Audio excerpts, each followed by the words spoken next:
Welcome to the AP Effect, the podcast. Hey everyone, I'm Kanaya. What's up, y'all? It's Shalia. Hey guys, it's Kaylin, and welcome to the 10th episode of the AP Effect. Unfortunately, our fourth host is not with us today. Destiny is not here, but we have an amazing topic to make up for it. Today, we're talking about cultural appropriation. But before we get into that, let's do our overflow. How is you guys' week going? How's your day going? My week has been going pretty well, and my day has been going pretty well. I recently started I just recently started 2 new jobs, so that's what I've been staying busy with this past week and today. So I just been hustling and bustling. Congratulations on your 2 new jobs. Thank you. Oh, and Des isn't with us because Des got her first apartment. Yes. So we're doing big things. Yes, big moves. Making big girl purchases and everything. We love to see it. My day was cool. I'm just trying to, finish junior year out strong. And I'm trying to make it to this Puerto Rico trip. I'm supposed to be going on Tuesday, so that's really been my motivation to keep going because I'm supposed to be on the beach right now, That's what it's given. And you're going to get there because everyone deserves vacation after the year we've had. Yes. Yes, ma'am. I'm looking forward to I don't know where I'm going to go yet, but I need to be trying to plan a vacation soon too because everybody being on some big trips, and I feel like everybody needs it. Like, we all need to just go relax. Definitely. I feel like this year is going to be the year of traveling. Yeah, because it's just like, after the last year that we done had, it's just like, yeah. Because I'm definitely supposed to go to Jamaica in November, but hey. Good for you. And Airbnbs are, like, super cheap right now. If you choose the right place. Certain places, they're just always going to be expensive, but I know cities like Orlando and stuff have really cheap Airbnbs, and they're like really big. So you get. I've been trying to tell my parents about this because they keep trying to do the old school way, stay in the resort and stuff like that. But you get more for your money if you do Airbnb. So y'all need to keep that in mind when y'all book your next vacation. Okay, so my day was pretty good. I say it was pretty productive. Wait, Kay, let me ask you how your day was. Oh, okay. Wait, okay, go ahead. So yeah, Kay, how was your day? My day was pretty good. I got started on a new assignment that I've been pushing off. Slowly but surely, I'm getting my mind off of spring break.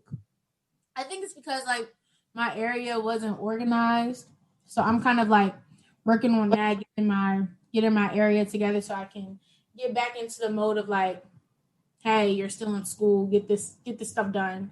But yeah, I've been cleaning and getting assignments done. So my day was pretty good. Yeah, that's good. I'm glad that you were able to clean up and help yourself feel a little better. So, like I said earlier, the topic for this episode is cultural appropriation. So I don't know if you've ever like read the dictionary term for what cultural appropriation is, or if you have any prior knowledge to it, but like, what do you think it is? I think cultural appropriation is when somebody is taking that culture and they're embracing it, but they're embracing it with ignorance instead of knowing like what it's really about or why it is the way that it is. Or they do it in like a mocking way. Yeah, because it's trendy. Okay. Another thing is that I feel like cultural appropriation happens when people try and act like they invented something that another culture has been doing forever. You know what I mean? Yeah. Yeah. Like let's not get into the boxer braids. Do y'all remember that? Oh yeah, no, let's get into it. Boxer braids. Let's get into You mean cornrows? Like that. Let's get into it because that's literally what the topic is. So, for those of you who don't know, Kim Kardashian started a new trend of quote unquote boxer braids, but what we Black people know as cornrows. Literally. This was a while back, but like, you know, that I feel like that kind of set the tone for non-black people, that it was okay to wear box braids and you know, like Fulani braids and stuff, and think that it wasn't a part of like a specific culture, or that black people wouldn't be offended by it, you know? Yeah, I just don't understand why they feel like they have to like take all the stuff that they take, because it's like y'all literally are born, excuse me, you're literally have hair flowing down your back, right? So why is it that y'all want to go and do stuff like add extensions to your hair or add other hair to your hair when your hair is not even built for that type of maintenance? Right. They literally have to wash their hair every day. Literally. And you know what? And that's the thing. I feel like, I'm not going to say like black women or black people as a whole, they've moved past the fact that it's cultural appropriation. I'm not going to say that. But at this point, it's just like we're telling you so you don't mess up your hair, you know, because it's not meant for your hair. Right. You know, it's like we'll say it because it will mess up your hair. And if, when you take them out, your hair will fall out because it's not meant for them. And they'll be like, oh, not you trying to gatekeep a hairstyle. At this point, let your hair fall out. Go ahead and bald. And then it's just like, I mean, honestly, I think it's crazy because I've seen like, I see, actually, you know, TikTok is a big trendy thing.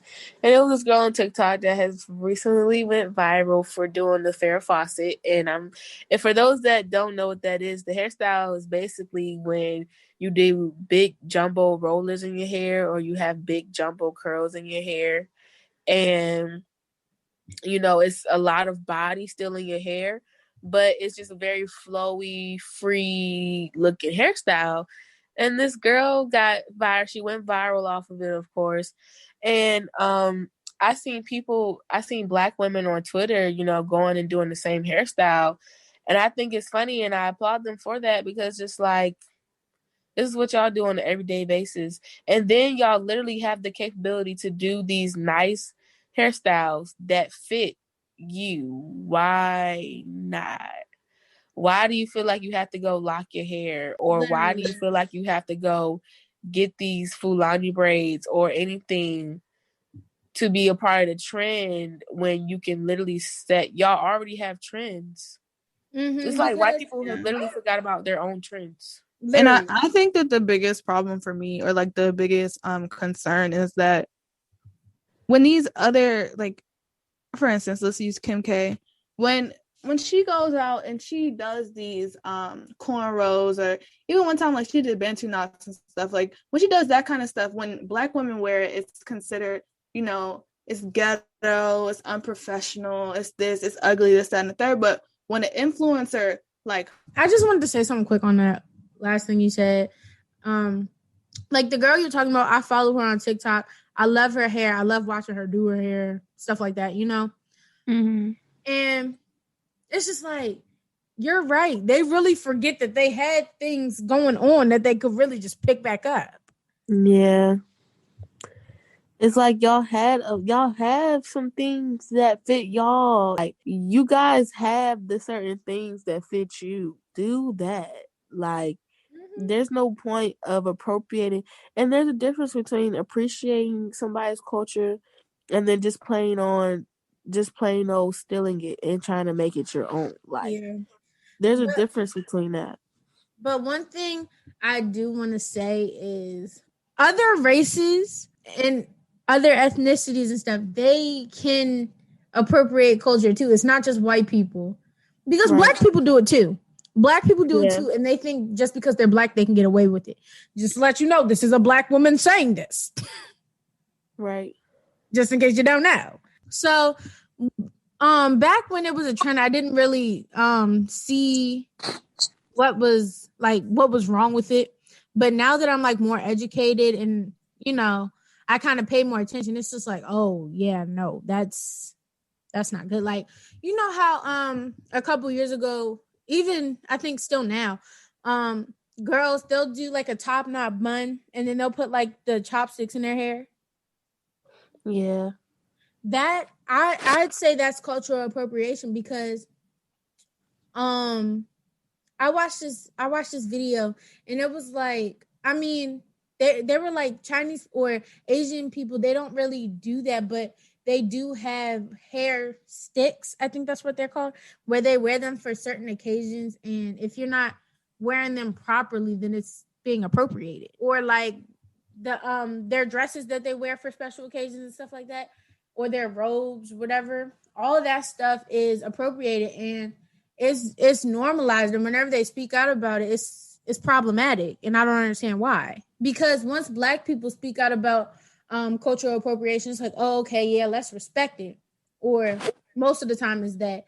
But then as soon as Asian people come out and speak about it, even Hispanic people, it's like that with them too. As soon as they come out and say something about it, it's a problem. Yeah, yeah, I get what you're saying. No, I feel like when it comes to Black people speaking out about a cultural appropriation, it's always, oh, I grew up around this. This is how I was raised. This is what that too. Like, and I understand that you know, I'm not denying that you grew up around Black people or anything like that, but hun, those aren't your roots, babe. Huh?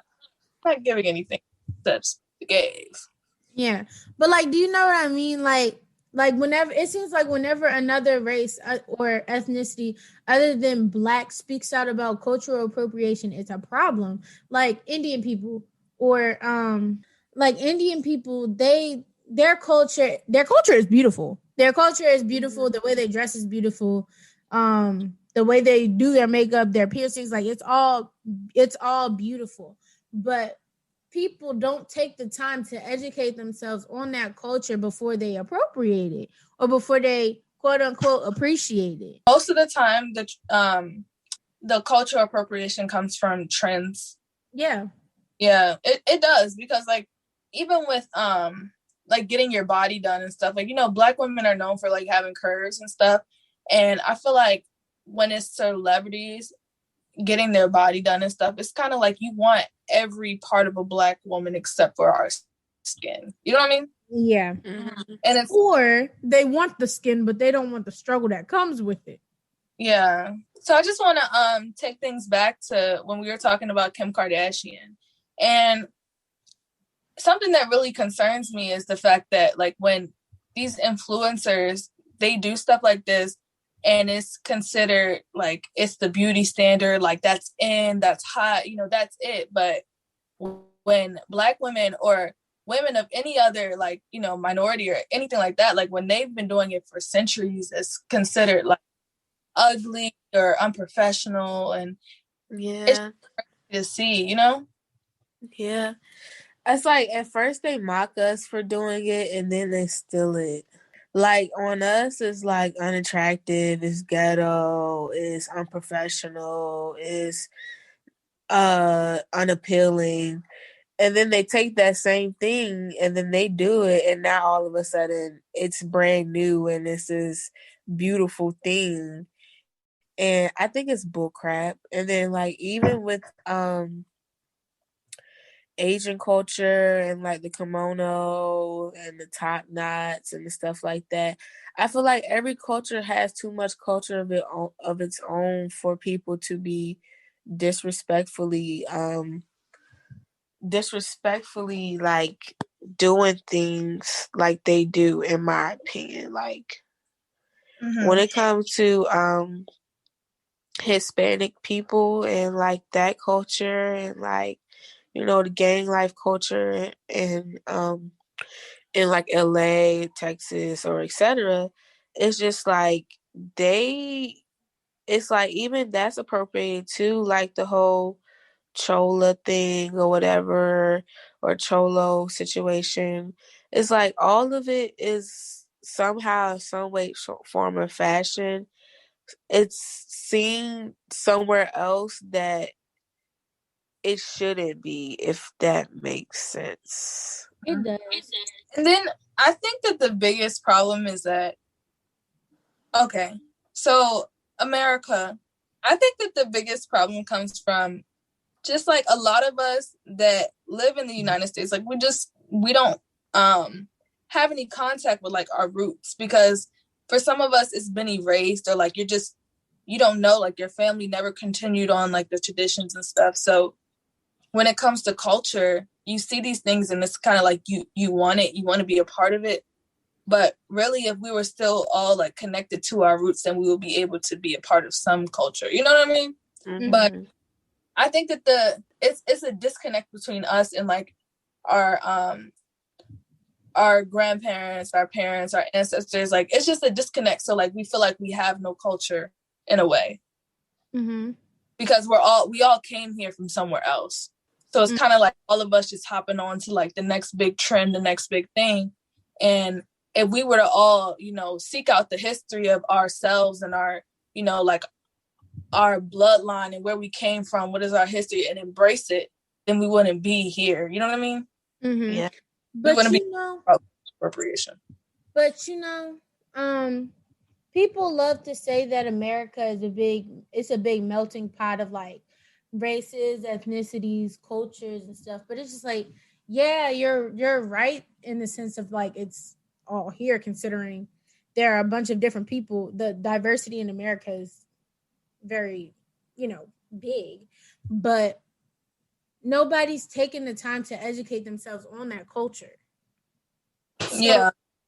So it like, you can say it's a big melting pot as a umbrella term, saying you just want to use different cultures for an aesthetic. But if you don't take the time to educate yourself on it and be like, oh yeah, this is why I find it appropriate for me to incorporate this culture into my lifestyle, then it's rude and offensive. Yeah. And that's, Caitlin, it's crazy because like every time we have like a different topic on the podcast, like I feel like I literally just learned something about it in class. Yeah. So there was this guy, and he was I can't remember his name. He was an author, and he was writing multicultural, children's books. And he would visit different countries and stuff and interview the people and have them like tell them about their culture, their country, how they were raised and different stuff like that. What do they do? Like, what are their traditional things that they do? All that kind of stuff. But he didn't act like he was fully immersed in the country and he knew exactly what was going on. Right. So like, that's why that was more of appreciation than appropriation. Like, there's a way to show appreciation and not be disrespectful. Yeah, definitely.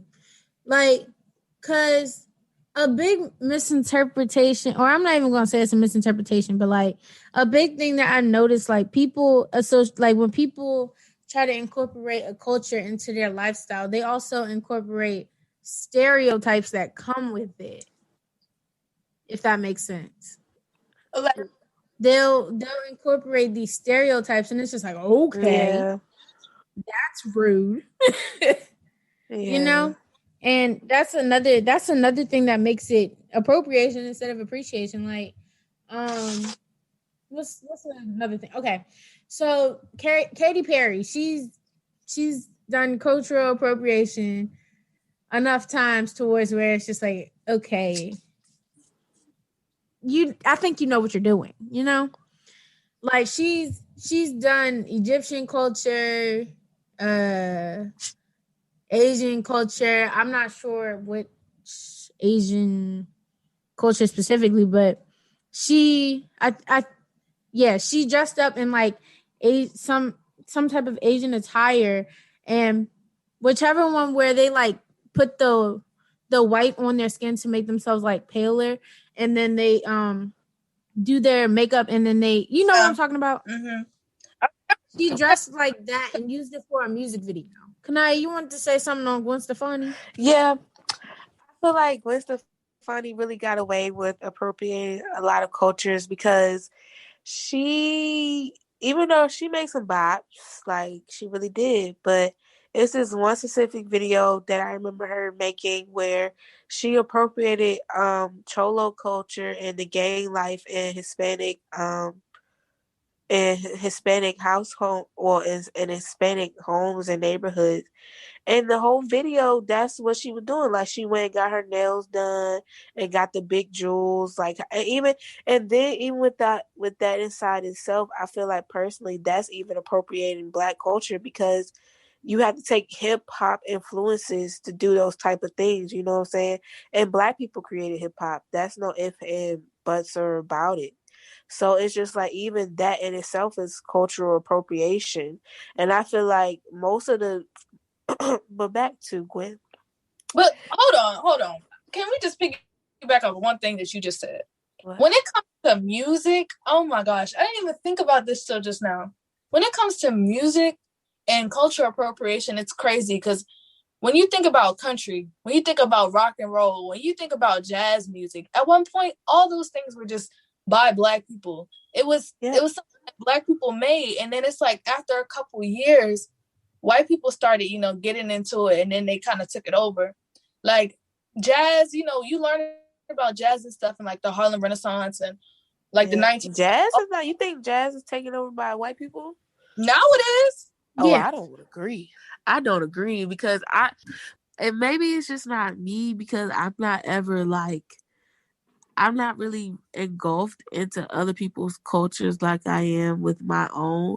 And so, like, with jazz, I never seen it as like something that was stolen from us. I still think of jazz and automatically think of us, because I don't listen. When I listen to jazz, I'm listening to Duke Ellington and, John Coltrane. Like, I'm still listening to the greats. So, but definitely a music genre that was like swooped from us was rock and country.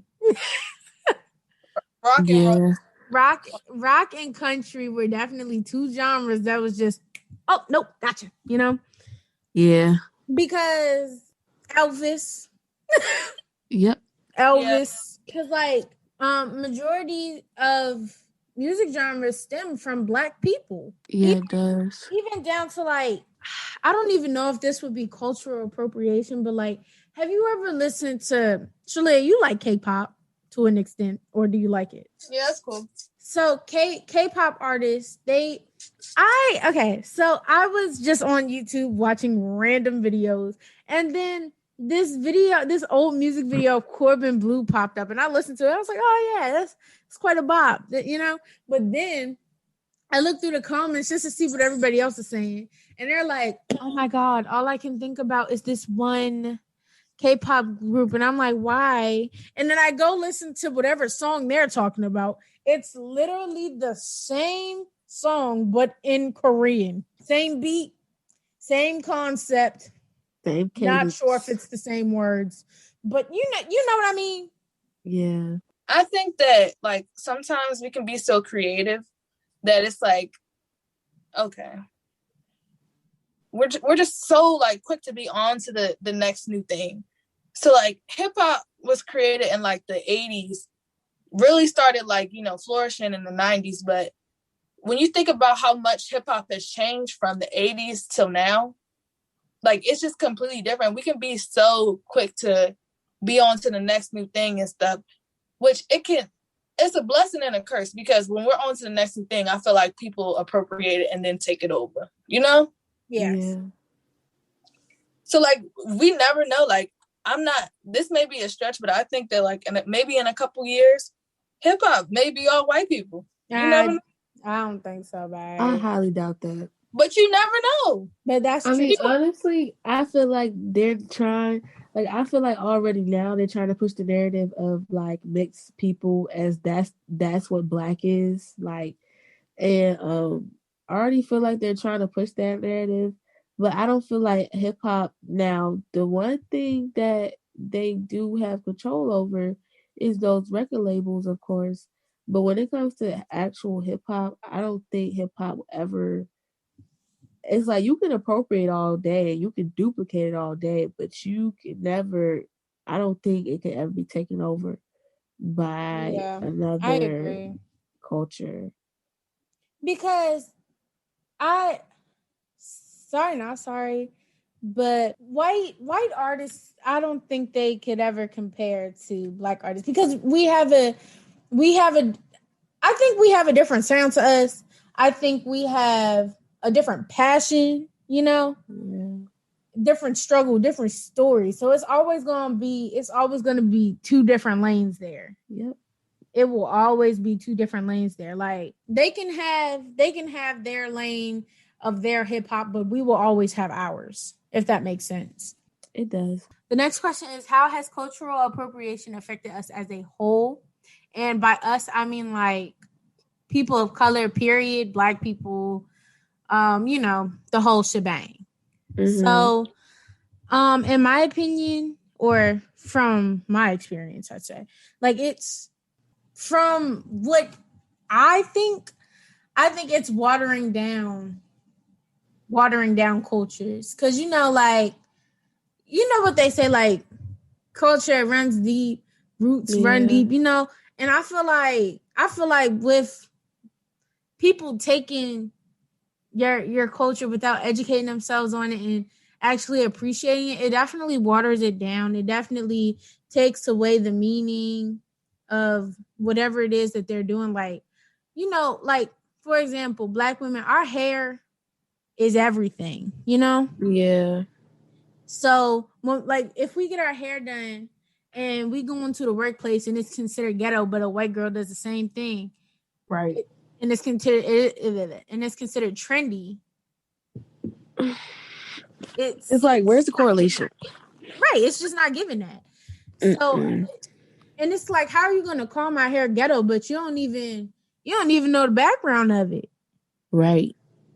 And that's really what it is. It just be ignorance. And then when they get a little bit of knowledge of it, they're like, ooh, I like that. And then they take it. Yes. But, also, I think it plays into, so I don't want to keep going back to this specific situation, but Kim K in her quote unquote boxer braids, I think they like it better on her skin tone, her facial features. They might think it fits better with her facial features. They just like her look as a whole better. Yeah. Because I'm not gonna lie, hair definitely makes a look. It does. It definitely makes a look. It definitely does. If you don't have the right hair, then the look is trash. Hair really will make or break your photo shoot. Yes. Your date. Like, it really will. Yes. So I don't know. Maybe she was just sick of the same old, the same old straight slick back, whatever. But I feel like the public just likes it better on her look, period. Because, black women, they tend to have, or black people, period, they tend to have wider noses or bigger lips and stuff like that. And I don't know. I don't know what it is. I just think about like how like once upon a time, and I feel like even this was appropriated, like body types nowadays. That was appropriated from black people because, and I would give it to. No, I just would say black people because black people really blueprint for everything. But I said facial features because because they're getting their lips done to have their lips look like what black people got made fun of for in their childhood. Yep. And then you get injections and you get butt implants and stuff and transferred fat because every black people are known to have big butts, you know what I'm saying? Or not even that, the people, and I feel like some of this stuff is like, it is what it is. Like, why can't everybody enjoy it? But it's like, you don't even know the history behind the stuff that you're doing. Like, that, I think that'd be the thing for me. Cause like, the whole I don't know what culture it's from, but like the whole chakras, is that Indian culture? Like aligning your chakras, isn't that Indian culture or something? Yeah, that's actually appropriation of Hinduism. Yeah, yes. And turns out I heard that people were doing it wrong. You're not supposed to align your chakras. You're supposed to destroy them. Yeah, because it's Yes. something about like your ego. Ego. You're Yes, supposed to destroy your was ego. I feel like I'm the one that brought that up. Oh. But yeah, you're not supposed to align your chakras. You're supposed to actually destroy them, because the whole goal and the whole purpose of all of it is by breaking those barriers. So at the end of the day, your ego is the thing that you have to destroy, because that's the killer of the man, for real, the ego. So, and look at them. They done appropriated that culture and they doing it wrong. So yep, that's a perfect example of it being watered down right there. Because it really is serious. Like, spirituality in a whole, and like this whole new thing with like, and I feel like even that, like this whole trendy thing is going to start being appropriated, because, you know, you have some big name artists that are really into witchcraft. And I use that word freely because people will probably hear that word and automatically have negative connotation to it, when it's not that. I mean, people do practice, like people do practice, you know, evil things, but that's everybody in the world. You have criminals that go out here and do crime, you know what I'm saying? Yeah. You have people that go out, so it's just like, it's always going to be the bad against the good regardless. But yeah, a lot of it, even, yes, you're right, appropriation, spirituality is literally appropriation of Hinduism. Yes. But the whole 7 chakras, even with down to like with the burning of the sage and stuff like that, a lot of people burn white sage, and white sage is a closed it's a closed practice, because Native Americans use that as a tool. So it's something that can't be used by everybody else, because it was created based off of Native American culture alone. So now you have everybody with this new age of spirituality burning white sage and stuff like that, not even knowing that they're being disrespectful. Literally. And I kind of just Halloween costumes and stuff like that. Like when people dress up as gypsies and they dress up as Native Americans and stuff. Yeah, no, it's not giving that. It really isn't. Really disrespectful. Cause like I understand your kid might want to be Pocahontas for Halloween, but your child is not Native American. Right. Like, and like those Pocahontas is a character, sweetheart. Exactly. Pocahontas is a real person. It's disrespectful. It is. It's very disrespectful. Because Native Americans were literally treated so badly, still are being treated so badly. But you want to dress like them. You want to dress like them for one night. On purpose. You want to dress like them for one night, or you want to wear Native American headdress to a music festival, but you're not ready to face the struggles that they're facing on a daily. Right. It's like you can't do stuff. There's a difference between appreciation and appropriation. Yes. You can't do things without knowing the history and the culture behind it, because when you just do something, you take it and you run with it, and then somebody slaps you in your face one day for doing that, you can't be mad because you're being disrespectful. If you're going to do something, learn why it's being done that way. Do it the right way that it's supposed to be done, and appreciate it. Don't just take it because it looks better or you think it looks better on you. Yeah, you cannot do that. Literally use other people's culture as an aesthetic. Yes, as an accessory. Terrible. Like, like the jade bracelets. Do you know what I'm talking about? Yeah. Like those. So I heard that you're not supposed to buy them for yourself. Same as like the evil eye jewelry and stuff. You're not supposed to buy it for yourself. It's supposed to be given to you as a gift. You know? And I actually never heard that. What about the evil eye stuff? Well, you know, they say when it comes to stuff like that, they say that a lot of those things you're supposed to buy, you're supposed to wait till it's gifted to you. Yeah, like But I literally looked it up the other day because my friend told me that she bought herself a nose ring with the evil eye on it. And I was like, ooh, you know, because I heard you're not supposed to get it for yourself. They said you should wait until it's gifted to you, but you can buy it for yourself. But I think they say if you buy it for yourself, it won't be as effective or something like that. Yeah, it's like people create their own rules inside of it. It's not, I don't feel like that has anything to do with it. It's all about the intentions that you have with things.